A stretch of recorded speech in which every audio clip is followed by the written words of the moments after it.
Está entrando no ar pela Rádio Universidade 800 AM o programa T-Move, Temas Emergentes em Movimento. O que te move? Muito boa noite. Está começando mais um T-Move, Temas Emergentes em Movimento. Boa noite, eu sou a Maria Aparecida Zolim, pedagoga na Coordenadoria de Tecnologia Educacional da UFSM e junto com o professor Clayton Hillig apresentaremos o programa de hoje, direto dos estúdios da Rádio Universidade 800 AM. O programa T-Move, Temas Emergentes em Movimento, é um projeto da Coordenadoria de Tecnologia Educacional da UFSM, vinculada à Prograde, Pró-Reitoria de Graduação. O T-Move surgiu a partir do programa de capacitações, temas emergentes e ensino híbrido para educação básica, que visa levar palestras e capacitações que contribuam com a educação básica. O projeto tem mais de 200 instituições parceiras no Brasil todo. E neste ano damos início a um programa de rádio semanal ao ar pela Universidade 800 AM.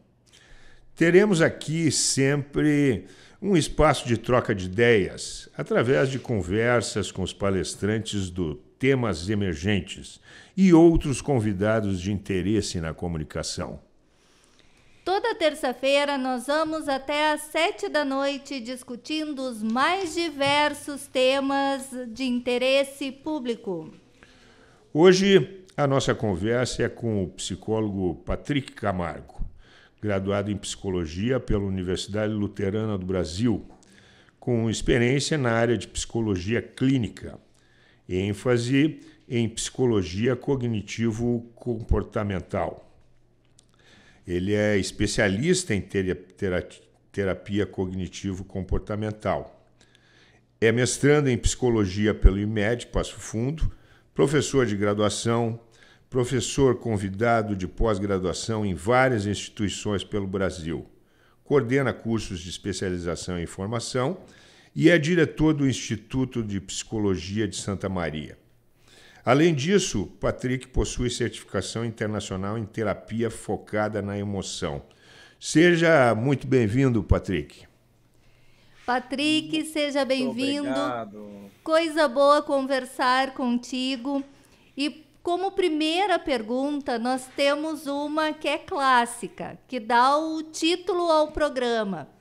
O que te move? Como pessoa, como psicólogo?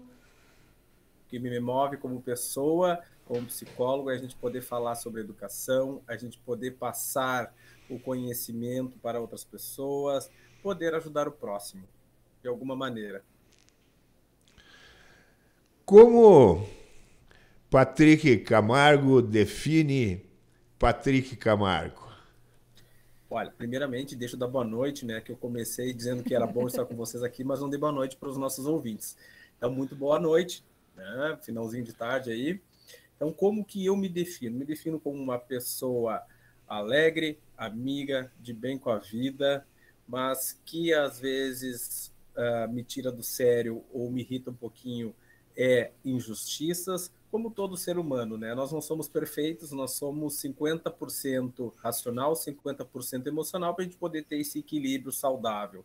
Então, eu me defino como uma pessoa assim. Como psicólogo, quais os principais desafios, né, que você enfrenta no exercício profissional? Primeiramente, o que acontece? Nós, psicólogos, não conseguimos atender todos os públicos, mas nós delimitamos aquele público de qual a gente se identifica, de qual nós vamos dar conta. Então, a minha ênfase de trabalho é com crianças e adolescentes dentro da abordagem da terapia cognitivo-comportamental, que é uma forma de psicoterapia mais breve, mais focada, mais estruturada, porque nós estamos acostumados a ouvir falar, quando falamos em psicologia ou vamos estudar, as escolas mais clássicas. Dentro dessas, nós citamos a psicanálise, citamos a Gestalt, o humanismo, que são escolas diferenciadas ao longo dos nossos estudos.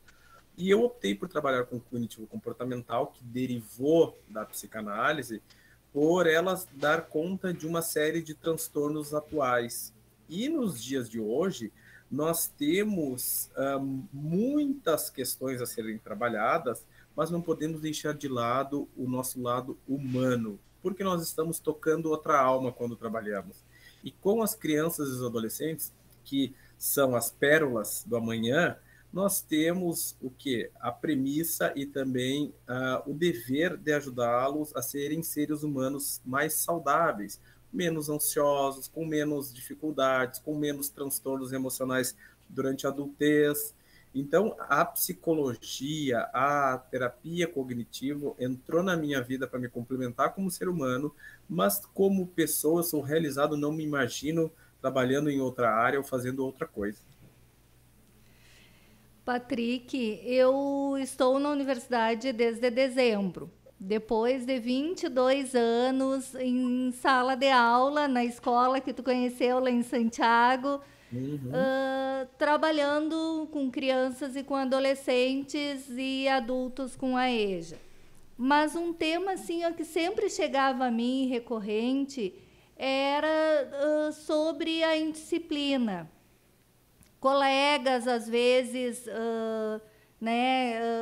reclamando ali aquelas conversas na hora do recreio sobre a indisciplina, ou os pais, né, chegando que não sabiam o que faziam com os filhos em casa.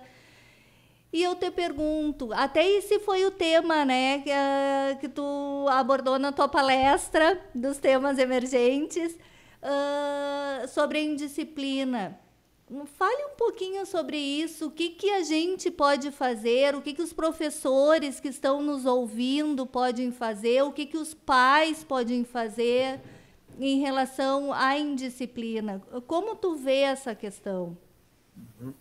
O que acontece é que nós temos hoje um muito fácil acesso à informação, e isso é maravilhoso, porque antigamente nós não tínhamos acesso às patologias, aos transtornos psicológicos como nós temos hoje, que pode ser que está muito sendo falado a questão do transtorno opositor desafiante, que começa lá no início da escola, que os professores já observam um comportamento mais opositor dos alunos.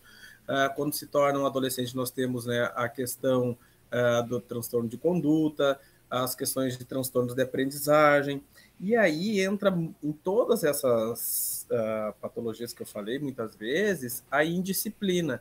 Por quê? Porque indisciplina é quando as crianças têm dificuldade em aceitar regras, em fazer determinadas atividades que são impostas, ou até mesmo obedecer seus pais. Só que a escola é uma extensão do lar. A educação se começa em casa, a escola complementa, e também nós temos as questões culturais que ajudam a lapidar esses pequenos diamantes que são as nossas crianças, que vêm desde lá da infância nesse desenvolvimento e nessas fases que necessitam ter um olhar diferenciado. E a indisciplina, quando acontece no ambiente escolar, eu, como terapeuta, digo que nós não trabalhamos sozinhos, nós trabalhamos numa tríade, que é o que? O paciente, a escola e a família. Sem termos essa tríade, não conseguimos trabalhar. E também eu acredito que a escola seja assim, por isso o papel de cuidadores ou pais é tão importante no ambiente escolar, porque isso influencia no desenvolvimento socioemocional das crianças, dos adolescentes, e que diminui a incidência de problemas psicológicos, que também inclui um dos sintomas principais, que é, como a Cida falou agora há pouco, da indisciplina. Crianças que são indisciplinadas, muitas vezes, são reflexos de situações que elas precisam externalizar e não sabem o que está acontecendo, não sabem como é que é o seu processo emocional, porque não é um assunto falado em casa, os pais não explicam o que está acontecendo, os professores que têm um olhar mais diferenciado, que identificam esse sintoma, muitas vezes falam para os pais, mas os pais ou cuidadores acabam negligenciando, não dando a devida atenção, porque acreditam que são uma fase que vai passar, e muitas vezes isso acaba não passando, se perpetuando e acarretando problemas muito maiores durante o âmbito escolar. Então, o meu recado, digamos assim, né, o que a gente pode falar, por exemplo, para pais? Olhem para os seus filhos, validem seus sentimentos, validem as suas ações, tenham um diálogo claro para os nossos queridos professores que têm né, essa dificuldade, muitas vezes, de separar para os pais, que eles acreditam que é sempre um dever do professor, do educador, dar conta dos seus filhos. Claro, sabemos que até um certo ponto mas não é 100%, que também depende da família. Os educadores têm como missão, além de trabalhar com aquela criança, com aquele adolescente, com aquele aluno que está passando por essas questões de disciplina, é também orientar a família e, com isso, construir essa tríade que, muitas vezes, por não terem acesso a um profissional do ramo, por exemplo, da psicologia, da psiquiatria, da neurologia, mas tem um acesso ao educador que é um bem mais precioso, né, do que do nosso ensino, do nosso desenvolvimento, porque sem o educador nós não somos nada. Então, uma situação complementa a outra e todos nós juntos conseguimos diminuir a questão também do que? Dessas autoridades das crianças, dessas faltas de limites, dessas indisciplinas. Então dá para dizer assim, ó, que a indisciplina é um oi, estou aqui, eu existo? Exatamente, né? No popular é isso. A indisciplina vai existir, só que nós temos que identificar quando é uma fase e quando é algo que realmente tem um sintoma por trás, que possa apresentar alguma patologia, que possa apresentar algo que vá fazer diferença no desenvolvimento dessa criança. Porque a indisciplina sempre vai existir, só que ela é confundida com birra, ela é confundida com agressão, ela é confundida com falta de comportamento, de limites. Então, quando falamos em disciplina, até para os nossos ouvintes, pensem um pouquinho qual é o que vem em mente, primeiramente, quando a gente pensa em disciplina. Acredito que muitos de vocês que estão nos ouvindo vão pensar que é o quê? Aquela criança que bate, aquela criança que é agressiva e que não obedece regras. Só que o termo é muito mais amplo do que apenas esses que eu citei. Patrick, a gente vive um momento onde conflitos relacionados à tolerância, né, ao respeito às diferenças e um acirramento em termos de discriminação, né, um pouco respeito à diversidade. De que maneira a gente pode trabalhar esses princípios, né, dentro da educação básica, né, para que a gente tenha cidadãos cada vez mais respeitosos e tolerantes com relação à pluralidade na sociedade?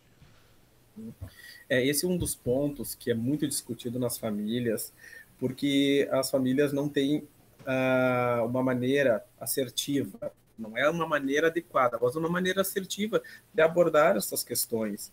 E nós precisamos falar com as nossas crianças sobre esses assuntos de uma forma muito tranquila, de uma forma muito transparente, de acordo com a faixa etária.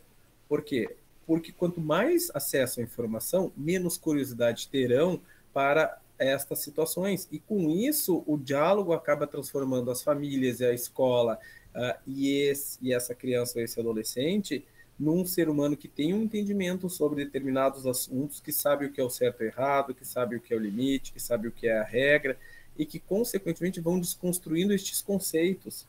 Por quê? Porque, se pensarmos o seguinte, estamos em 2022, na década de 90, onde começou, né, um movimento da libertação sexual, podemos dizer assim, de que as pessoas poderiam falar, começaram a se expressar, mesmo com muito preconceito ainda, mas que começou a ter esse movimento, já se passou aí 30 anos, 32 anos. Ou seja, em 32 anos nós tivemos uma construção e estamos caminhando para um aceite muito maior. Temos muitas barreiras ainda, temos muito preconceito, porque, na verdade, as pessoas têm que ser felizes. Só que o ideal de felicidade para cada um difere. Mas o que é saudável? É o que nos faz bem. Então, trabalhar as diferenças, saber sobre elas, ou seja, falar sobre sexo, sexualidade, racismo ou qualquer outra questão relacionada que seja um tabu, é importante desmistificar. E as crianças hoje em dia mesmo crianças pequenas na escola que têm as questões das diferenças dos colegas, as questões de diferenças, muitas vezes de padrões financeiros, de padrões comportamentais, de padrões culturais, quando se tem crianças que têm um conhecimento dessas diferenças, consequentemente se tornarão adultos saudáveis. Só que essa educação é necessária, esse diálogo com naturalidade, porque são situações que podem não encontrar agora, quando são crianças, mas quando forem adultos, vão encontrar. Então, tendo uma naturalidade para tratar sobre esses assuntos, consequentemente, serão adultos que terão uma aceitação muito maior dessa diversidade. E hoje em dia as famílias também já estão diferentes. Nós não temos aquelas famílias como eram antigamente, que eram formadas por basicamente o pai e a mãe. Hoje em dia nós temos modelos familiares de pai, mãe, mãe, né? Agora também temos o trisal, temos as famílias que podem ser reconstituídas como um pai ou uma mãe que tem uma madrasta, um padrasto, e que também tem outros membros que fazem parte do círculo afetivo. Então, claro, só que são tabus que não são falados como se fosse vergonhoso, como se não pudesse falar, só que quando falamos ou tratamos com naturalidade, a aceitação, consequentemente, aparece e o respeito, em primeiro lugar, acontece. Um momento para conhecermos mais a nossa UFSM. Agora, Drops em Educação. Eu sou o professor Carlos Schmidt, eu sou professor aqui da Universidade Federal de Santa Maria, eu estou lotado no Centro de Educação, então eu trabalho no Departamento de Educação Especial e também no Programa de Pós-Graduação em Educação, na linha de pesquisa Educação Especial. Então, na Educação Especial, tem as temáticas da Educação Especial, como altas habilidades, superdotação, deficiência intelectual, e eu trabalho especificamente com o transtorno do espectro autista aqui, tá bem? Sobre como o professor pode identificar o aluno com autismo, a gente já sabe pela literatura que após as primeiras pessoas que identificam o transtorno são os pais, normalmente, né? Porque conhece a criança se desenvolve no contexto residencial, mas logo em seguida, a segunda pessoa que mais identifica são os professores, especialmente aqueles da educação infantil, né? Então, eles precisam estar atentos a alguns sinais que se manifestam de forma bem precoce no desenvolvimento, como uma falta de orientação social, por exemplo, né? Quando a mãe chama, ou a professora chama, no caso da escola, né? Chama o nome dele, ele não volta a cabeça, não olha, parece às vezes que pode ser surdez, mas convém fazer um teste, ver que não é. Ele não se engaja em brincadeiras com outras crianças, é esperado que as crianças sempre brinquem coletivamente, a criança com autismo tem uma dificuldade maior de trocar com os outros colegas, e muitas vezes também pode aparecer um atraso no desenvolvimento da linguagem. Então, chega ali, né, perto de 1 ano e meio, 2, e a linguagem ainda não está bem estabelecida. Esses são os sinais, né, mais clássicos assim, do autismo, que aí convém encaminhar para uma avaliação e ver como é que, né, os especialistas observam esses sinais. Pode ser algo passageiro ou pode daqui a pouco vir a confirmar o diagnóstico de autismo, porque isso é especialmente importante, porque quanto mais precoce o início do tratamento, melhores vão ser os resultados.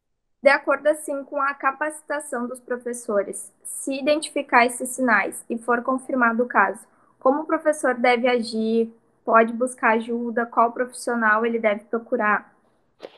Olha, o professor ele vai ter um papel importante na identificação desses sinais, né? De olhar e encaminhar para um atendimento multidisciplinar, uma avaliação multidisciplinar. Nenhuma disciplina sozinha consegue avaliar sozinho o autismo. Então, por vários profissionais, psicólogo, algum médico, né?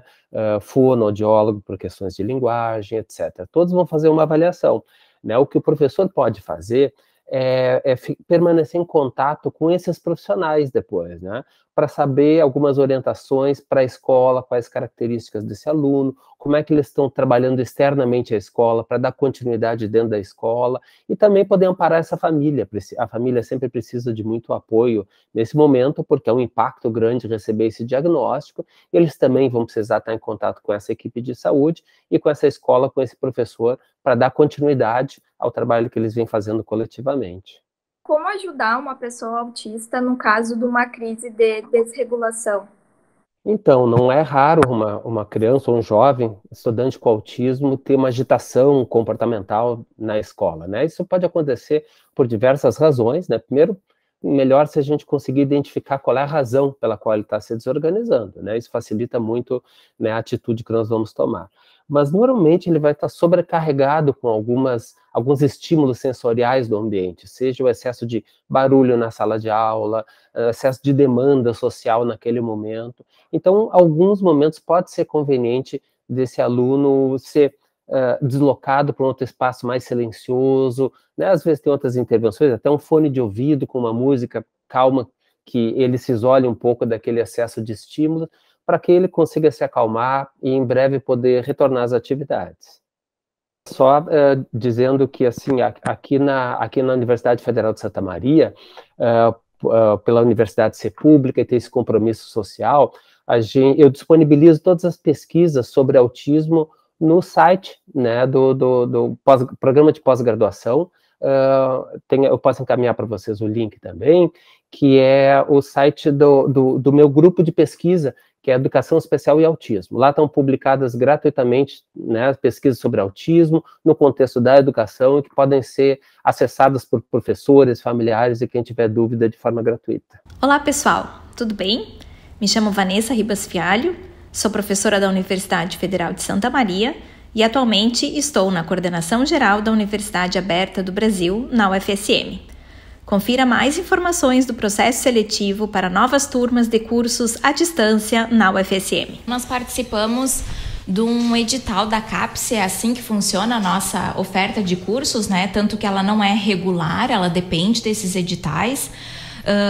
Abriu então um edital neste ano para a gente fazer novas ofertas de cursos.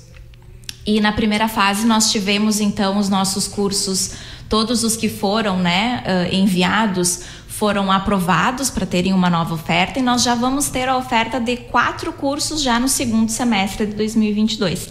Eu gostaria só de lembrar também que durante a pandemia nós fizemos um vestibular em 2020, ali pelo final de 2020, e foi um vestibular online em função também da pandemia e que funcionou muito bem. Uma novidade. Exatamente. Bem no, vamos dizer assim, início meio, né, da pandemia. Isso, ali depois em dezembro a gente teve um pico muito grande, né, em janeiro também, e a gente teve toda a recepção dos calouros, né, tivemos várias atividades, então prova de que as tecnologias, né, puderam nos ajudar, nos aproximar socialmente no mínimo da instituição pública, né?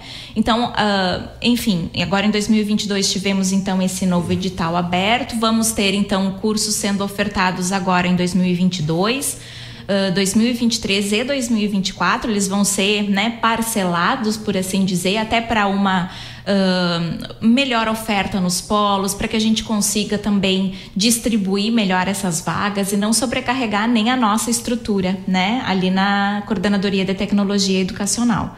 Então, nós ainda não temos muitos detalhes, né, mas para o segundo semestre vamos ter a oferta de cursos de pedagogia, licenciatura em geografia, licenciatura em educação do campo e ciência da religião, e eles vão ser ofertados em vários polos do nosso estado, né? A gente sempre tenta priorizar o estado do Rio Grande do Sul, eventualmente abrimos em algum outro estado, né, do Brasil, mas basicamente é interiorizar aqui, né, até porque outras universidades dos outros estados também têm condições de ofertar. Nós temos atualmente oferta de cursos em mais de 30 polos, né, então, se eu não me engano, neste momento são 39. E para esta próxima oferta, né, não só destes 4, mas dos outros cursos de graduação e pós-graduação, vamos ter em torno de 50 polos aí sendo atingidos pela nossa instituição. Muito bem, a conversa vai muito bem. Agradecemos muito a presença do Patrick Camargo, mas precisamos fazer um breve intervalo. Voltamos já, não saia daí.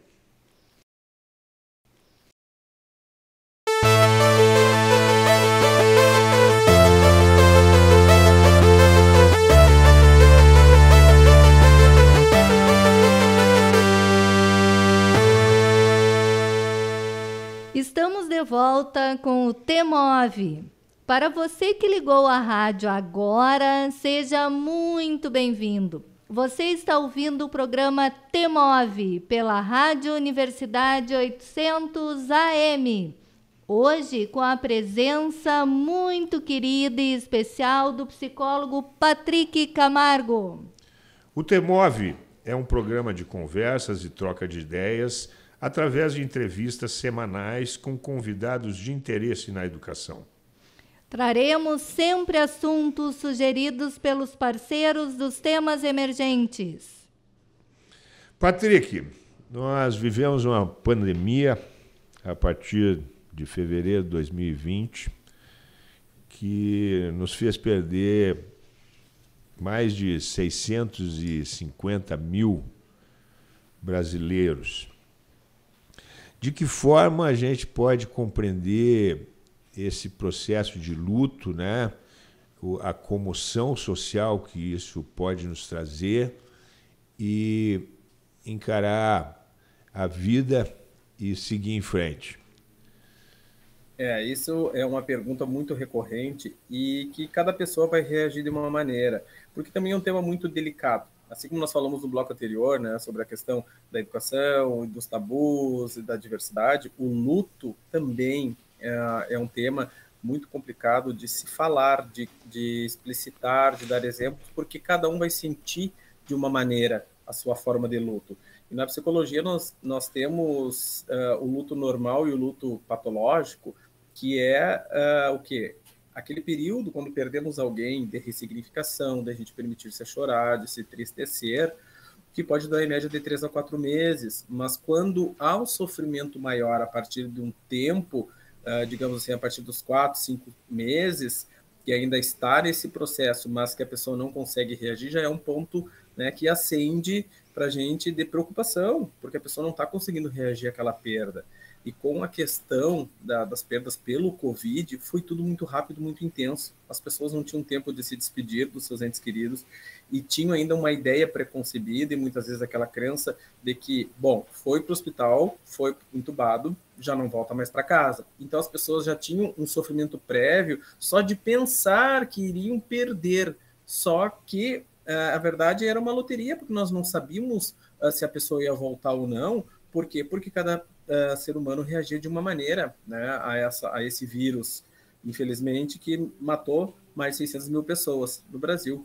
Então, o luto apareceu em todas as atividades, ou seja, na classe médica, na classe artística, nas famílias anônimas, nas famílias de famosos, em todas as partes do nosso país e no mundo todo, como sabemos.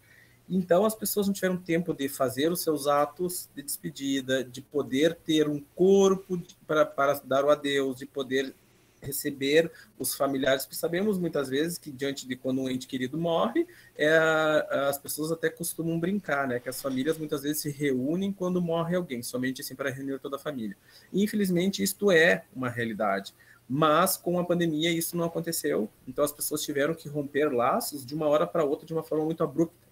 E essa violência, podemos dizer assim, de não poder elaborar a sua morte, de não poder dar o último adeus para o seu ente querido, de não poder despedir-se, leva ao quê? A uma negação do processo morte e um adoecimento muito maior, porque não houve essa ressignificação da perda.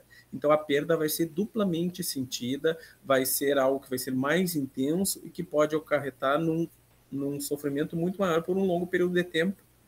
E aí nós entramos o quê? Com as questões de apoio, que são o quê? Com as pessoas que estão à nossa volta, com os familiares que tiveram que remodelar suas vidas, e também falar sobre a morte num período que não houve uma ressignificação é muito mais dolorido e sofrido, porque perderam-se pais, perderam-se mães, perderam-se irmãos, avós, tios, pessoas queridas, pessoas próximas que não puderam dar seu último adeus.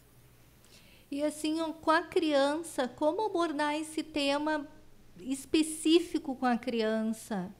Essa é uma pergunta também, assim, bem que a gente ouve bastante, né, quando a gente está na escola. Ah, morreu o pai, morreu a avó, Prof, como é que eu vou tratar e como é que eu vou falar para ele? O tratar, isso vai muito como é a relação dessa criança com o professor, como é com a sua família. Por quê? Porque a gente tem que ter uma vinculação no sentido de falar sobre a morte de uma forma adequada e assertiva de acordo com a idade. Por exemplo, eu não vou me reportar a uma criança de 6 anos dizendo, olha, teu pai morreu, de uma forma muito abrupta, como eu poderia falar, por exemplo, com um adolescente, olha, eu tenho uma coisa para te contar, né? Teu pai acabou vindo a falecer.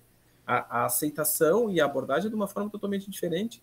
Então, com crianças, a gente pode utilizar de uma forma mais lúdica, de começar a questionar, pois olha só, né, fulaninho, o que tu pensa sobre a morte, o que tu acha, o que tu acha que acontece, para depois a gente chegar e dar notícia. E muitas vezes as crianças nos surpreendem e já sabem que alguém da família que estava doente morreu ou alguém morreu abruptamente, que era essa notícia que a gente estava precisando dar. Então a gente tem, né, duas situações de que quando acontece esse caso da criança já saber, vamos ser natural. Realmente, morreu mesmo. E aí a gente dá toda a explicação de como que isso aconteceu e como é que vai ser daqui para frente. E caso não tenhamos essa situação e que precisamos explicar, aí sim nós vamos entrar num contexto de explicar como se fosse um passo a passo, que não tem uma maneira correta, porque cada criança vai externalizar e reagir de uma maneira, explicar como que essa pessoa, esse ente querido morreu. Então nós podemos utilizar, contar uma história previamente, podemos utilizar um desenho, podemos falar sobre algo de que ele gosta, que se ele viu alguma perda, por exemplo, naquele desenho, para a gente fazer essa averiguação, para depois a gente falar. Pois é, então isso aconteceu semelhante, né, que é o que eu precisava te dizer, que é o que está acontecendo agora, com a tua mãe, com o teu pai, eles viraram uma estrela, ou eles estão junto, né, dependendo da crença que essa família tem, estão junto de algum Deus ou de algum ser supremo. Então, a gente conduzir dessa maneira, a gente adentrar o mundo da criança para poder exemplificar, que é diferente de eu exemplificar e falar para um adolescente, porque cada um vai reagir de uma maneira. É o que eu costumo dizer, e a gente sabe que em terapia nós às vezes temos muitos protocolos, né? Protocolos no sentido assim, na terapia cognitivo-comportamental a gente utiliza protocolos que é um norte para as nossas sessões para tratar determinadas patologias, mas não é porque temos um protocolo que nós temos um modelo engessado e que nós temos que utilizar com todas as pessoas. Não é isso. Por quê? Porque nós estamos falando de um ser humano, num ser humano que tem sentimentos, tem emoções. Então, nós vamos adaptar, e é exatamente isso que fizemos com as crianças. Utilizamos um modelo, utilizamos algo que podemos aliviar aquele sofrimento, aquela dor da morte, da perda, ou exemplificar, mas aquele norte, aquele nosso protocolo, vai ser adaptado para que ela tenha esse entendimento, essa aceitação, e torne esse processo menos doloroso possível, mas que ela consiga ressignificar e entender o que está acontecendo ou o que aconteceu. Patrick, nós estamos vivendo tempos sombrios, né? Devido à pandemia da Covid.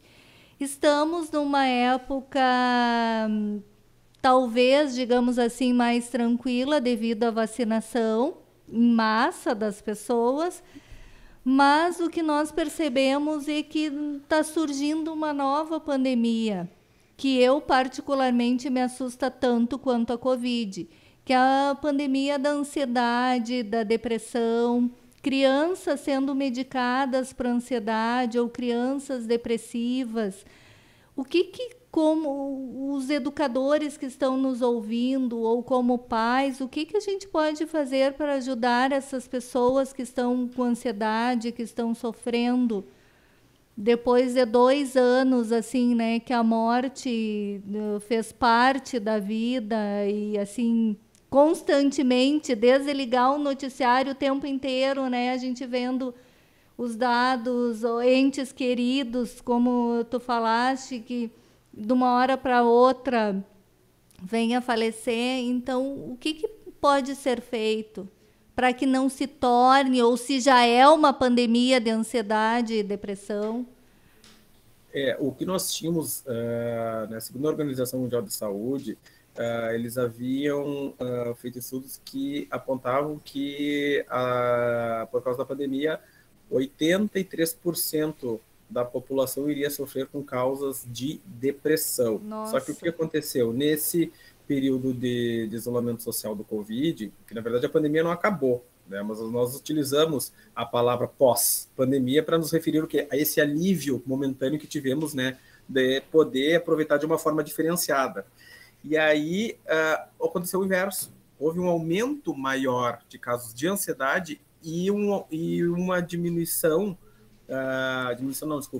e não houve um aumento em relação à depressão. Então, o que nos mostra isso? Porque nós tivemos uma privação de todos os sentidos. Uma privação social, uma privação cultural, uma privação do direito de ir e vir, e com as crianças não foi diferente. E, além disso, as crianças queimaram etapas. Etapas no sentido assim, de poder interagir com um colega, ter uma vida social, de poder brincar, recortar, copiar e colar em grupo, de poder estar no ambiente escolar com os colegas, de fazer atividades extra-classe. Eles não tiveram esses momentos. E tiveram que ter uma adaptação, mas que nem todos tinham acesso ao quê? A um computador, a um tablet, a uma educação de qualidade, porque não tinham condições. E quem teve condições, mesmo assim, também ficou defasado nesse sentido, porque é diferente tu brincar, por exemplo, com outro colega por um ambiente online, onde eu estou de um lado da tela montando um Lego, fazendo um recorte de um desenho, e vocês do outro lado da tela montando, recortando, eu não estou tendo a mesma liberdade. Então, as crianças se adaptaram e perderam essa questão de entender esse processo de socialização. E, com isso, a ansiedade aumentou. Por quê? Porque elas não, muitas vezes, entendiam o que estava acontecendo e que não poderiam dar um abraço, que não poderiam se reunir na casa do amiguinho, que não poderiam trazer o amiguinho para casa. E aí ocorre a frustração. Claro, sabemos que a frustração na infância é muito importante, porque pelo contrário do que os pais pensam, que a frustração não deve acontecer, ela deve acontecer sim, porque crianças que se frustram na infância têm menos chances, segundo os estudos, de ter crises depressivas na adultez. Então, por esse lado, houve esse fator importante, mas um lado maior, o peso maior da moeda, foi a questão da ansiedade. E trabalhar questões de ansiedade com as crianças é o quê? É dar alternativas saudáveis fora do ambiente online hoje em dia. Que já que estamos num movimento que podemos estar um pouco mais livres, já não usamos mais máscaras, estamos vacinados, mas que temos acesso, por exemplo, a uma boa caminhada, a um exercício físico. São situações que não exigem um gasto financeiro, que não exigem, agora com o preço da gasolina em alta, né, gente? Não precisa tirar um carro para dar uma volta, mas que a gente consiga ter essa atividade de interagir e fazer com que tenha uma respiração mais adequada, que é a respiração diafragmática, como chamamos, que é para diminuição da ansiedade. Então, esses pequenos fatores fazem toda a diferença nas questões de ansiedade. E na depressão, quando observamos sintomas, por exemplo, irritabilidade nas crianças, é um dos sintomas, não é o sintoma, tá? A gente deixar bem claro, mas é algo que acende a luzinha vermelha de que a irritabilidade mais acentuada é um dos principais sintomas de depressão na infância. E não é como estamos acostumados a ouvir, mas está triste, está uma tristeza medonha demais, então está depressivo. Não, vamos estar atentos também para essa questão da irritabilidade, porque é um comportamento externalizante. E a ansiedade, como ela mesma, os transtornos de ansiedade e a ansiedade, ela está num lado da moeda. No outro lado da moeda, nós temos a depressão, que é um transtorno de humor.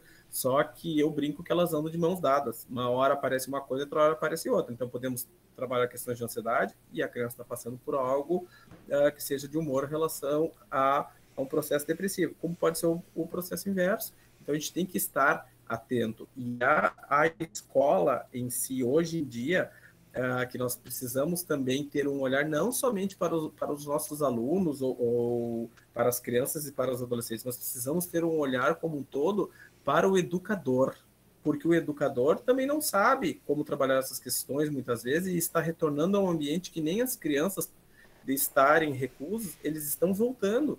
E quem cuida da saúde do educador? Assim como cuidamos das crianças e dos adolescentes, precisamos cuidar da saúde do educador.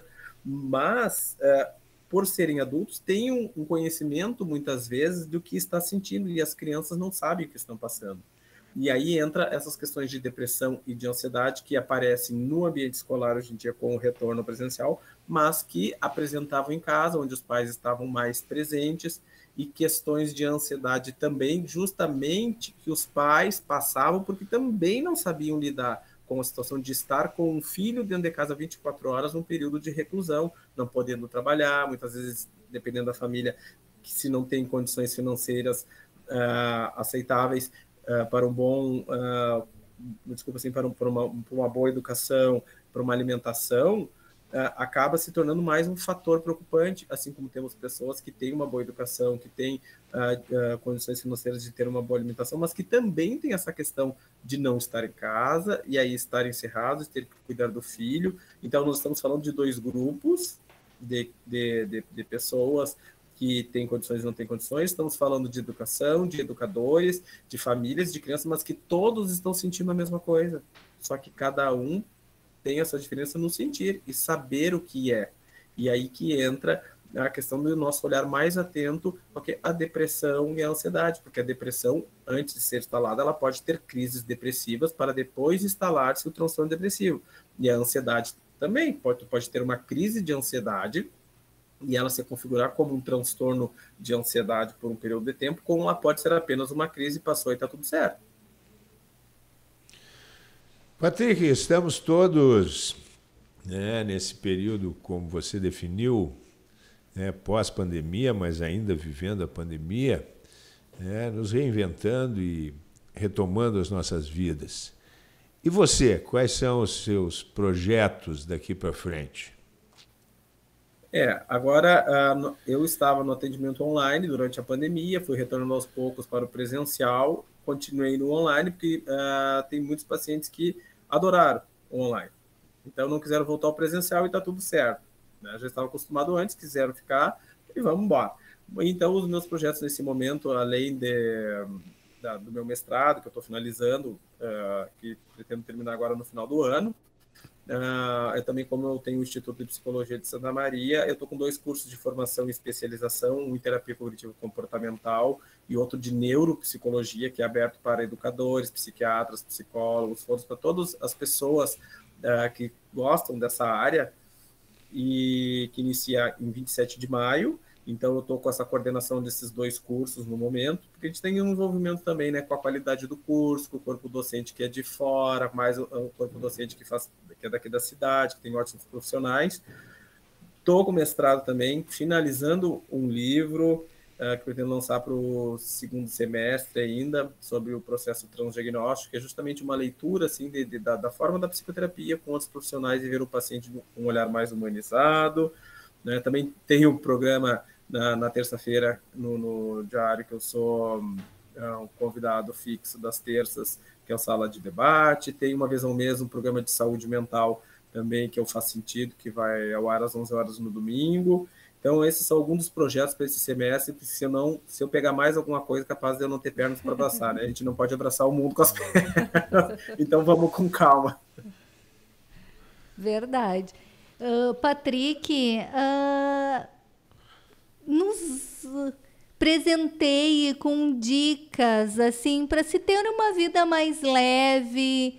Eu acredito que o que todo mundo busca é a felicidade, eu acredito nisso. Como é que as pessoas podem ter uma vida mais leve e feliz? Bem, a questão da felicidade é como eu falei lá no início. A felicidade, às vezes, o que é 100% bom para mim pode não ser 100% bom para vocês ou para você. Mas o que nos traz felicidade é aquilo que nos faz bem. Então, muitas vezes ouvimos, vamos nos livrar de mágoas, vamos nos livrar de pessoas que não nos fazem bem, que têm uma energia baixa, que não são legais, que não são isso, não são aquilo. Tudo bem, se você acredita que isso vai te fazer bem, vai te trazer um retorno, faça, não deixe para depois.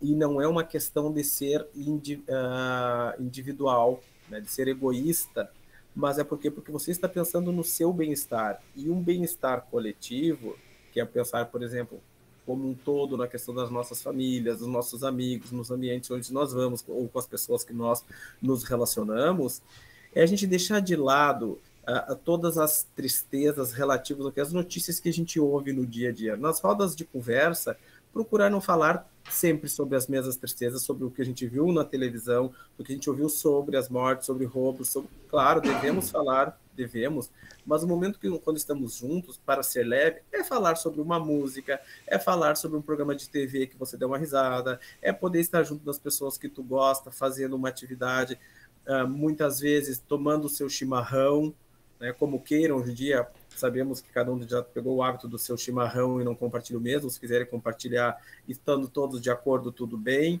Mas pequenos prazeres que vão dar um resultado diferente na vida da gente. Porque a gente não precisa de muita coisa para ser feliz. A gente precisa de situações e momentos que nos trazem bem-estar, benefício, que nos fazem bem.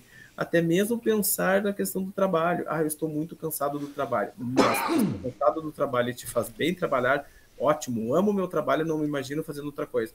E ok, então se para ti tá bom tu estar no trabalho das 8 às 8, é um excesso de carga horária? Mas eu tô tão feliz assim, que eu chego em casa, tomo meu banho cansado, no outro dia eu tenho o prazer de vir pro trabalho, ok, vamos continuar assim. Agora, se tá um peso demais, vamos tentar arranjar um meio termo aí para dar conta desse trabalho e fazer outras atividades diferentes e também buscar algo que seja significativo e faça sentido para você naquele momento.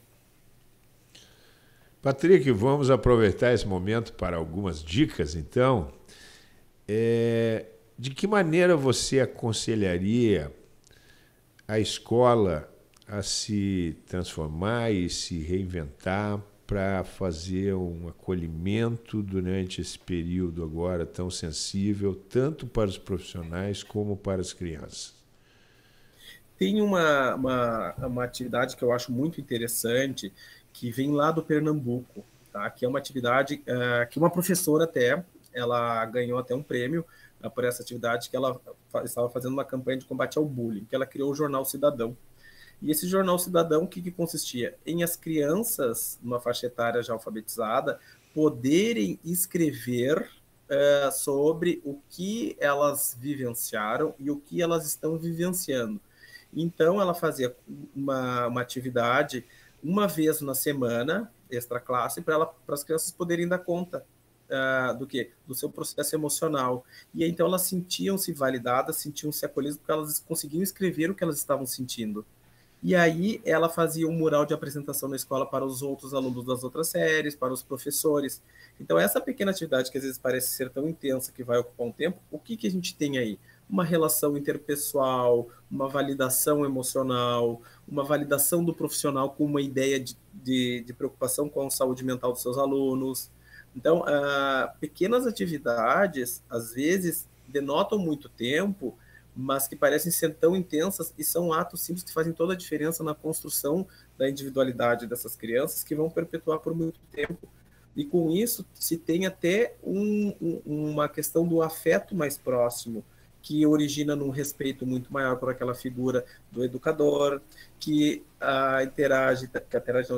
entra na questão da interação das crianças uma com as outras, e também com a diminuição do bullying e, consequentemente, com o aumento do conhecimento das diferenças. Patrick, essa é uma das dicas. Patrick, agora você falando das emoções, eu estudo um autor, um neurobiólogo que é chileno, Humberto Maturana, que ele coloca que nós somos seres da emoção e não da razão, como a gente ouve, né, constantemente, eu sou racional. Ou seja, qualquer ato, qualquer ação que nós vamos fazer, sempre existe uma emoção a priori. Para ti, qual é o papel das emoções em nossa vida? O papel das emoções, ele, primeiramente, é mais do que tudo excepcional. E por quê? Porque se nós não tivermos emoções, nós não vamos conseguir realizar ações. Por quê? Porque aí entra essa questão de nós sermos 100% racional, que é uma coisa que não existe. Por quê? Porque racionalizar é tu fazer de uma forma sem sentir. É tu achar que está fazendo correto e tu não vai sentir. Então, como é que eu vou fazer algo, por exemplo, assim, agora sendo, né, um exemplo até bem agressivo, pegar, por exemplo, Cida, e te dar um tapa e não te pedir desculpa ou achar, Cida nem vai sentir dor. Não me importa o que a Cida vai achar, vai sentir. Eu não estou sentindo, tá tudo bem. Eu estou racionalizando ou estou sendo emocional? Não. eu não estou preocupado com o lado da saída. Agora, se eu te dou um tapa, te peço desculpa, eu vou ficar pensando que doeu, eu sei que eu posso te pedir desculpa, eu vou estar usando o meu lado emocional para tentar entender o porquê que eu te dei aquele tapa. Então, a emoção, ela é muito importante de sentir. E, claro, nós temos emoções primárias, emoções secundárias, mas, segundo o Ekman, o que nós temos? Amor, nojo, medo, raiva, alegria e tristeza. O que são essas 6 emoções? Emoções universais que todos nós sentimos. Só que cada um vai sentir de uma maneira. Mas todos nós vamos sentir a raiva, a alegria, a tristeza. Então, o nosso processo emocional, mais do que nunca, é importante sentir para que nós possamos racionalizar. Estamos nos encaminhando para o final da entrevista, a conversa está ótima, poderíamos ficar aqui por muito tempo, mas já sabemos que o Patrick tem que sair rápido também para outra rádio.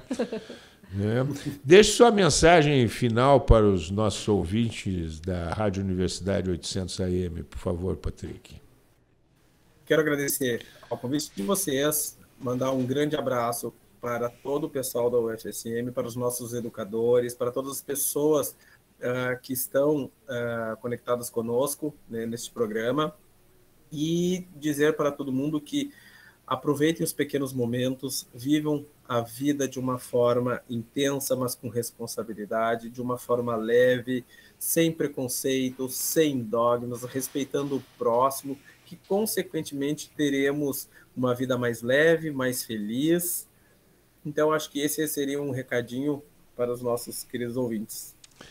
Muito obrigado, Patrick. Maravilha de recado. Agradecemos a participação do psicólogo Patrick Camargo. O Timove vai ficando por aqui. Eu sou o professor Clayton Hillig e apresentei o programa de hoje junto com a pedagoga da CTE, Maria Aparecida Azolim. Muito obrigada pela tua presença, pela tua disponibilidade, Patrick. A produção do programa ficou a cargo da comunicadora social Luísa Peixoto e da diretora da CTE, Lisiane Miller, e os trabalhos técnicos de Giano Al. Nós estaremos de volta a partir das 18 horas da próxima terça-feira, falando sobre os temas emergentes em movimento, aqui pelos estúdios da Rádio Universidade 800 AM. Uma boa noite a todos e todas. Obrigada pela sua audiência e até semana que vem.